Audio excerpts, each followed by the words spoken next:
The FEI today welcomed plans by Dublin City Council to redevelop Dalymount Park. It sees the wheels, after a little bit of stalling, have been set in motion for this one. The spiritual home of Irish football is going to see the construction of a new 6,000 all-seater stadium. For those of you who are streaming us online, you'll be able to see a bit of this now. There's going to be an interactive museum as part of the proposal, and the redeveloped ground will be shared by Bohemians and Shelbourne, and both Dublin clubs have also praised the proposals.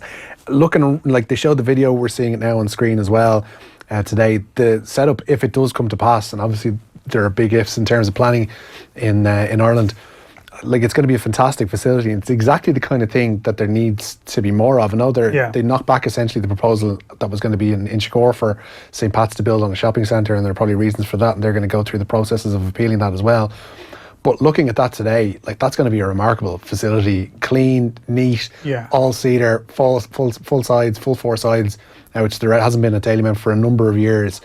Having a facility like that close enough to the city centre of Dublin, and in a community as engaged potentially as, you know, the burgeoning Dublin 7 area, and obviously down to Cabra and Finglas and all that, like, to have that up and running in 4 or 5 years' time is going to be superb. Yeah, and see, that's essential. Like, if you do want to build the league, if you do want to make it the alternative pathway to creating players that can play for international football for Ireland, you have to invest heavily in bricks and mortar. And people won't put up with what they used to put up with, because people have travelled now. They've gone to stadia abroad, they've gone to the Aviva, they've gone to Croke Park. Like, a lot of the GA stadia are full or substandard, but there's a handful of them that are decent now.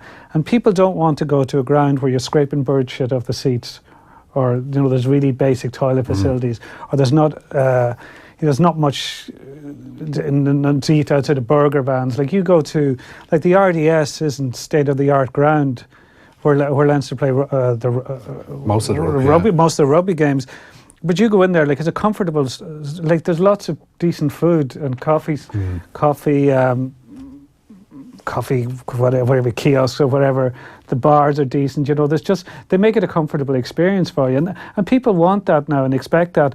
And I think, you know, you have to go that way. Like, it's a long-term investment to put money into that, rather than your squad or how you balance the two. Like, you have to balance the two to an extent, but it's like, that's where you'd want the FAI to come in. But, like, have they got the money? Have they got the will? More importantly, it's the money, I think, is going to be the key thing here. John has texted us on 53106 saying, I live in Loughnine, and said Dublin County Council want to take the pitches off for football club, which has been here for nearly 40 years. Little or no investment in soccer. When you compare it to Ballyboden GA club, it seems soccer is treated as an amateur sport by the people who run it. There's also an element as well that the clubs need to do a lot of fundraising on their own. And I know essentially Bows have been good for that. I know from personal experience, I've been around the club, they've done a lot of good work themselves in terms of self-promotion. Shamrock Rovers doing the exact same. St. Pat's have improved as well.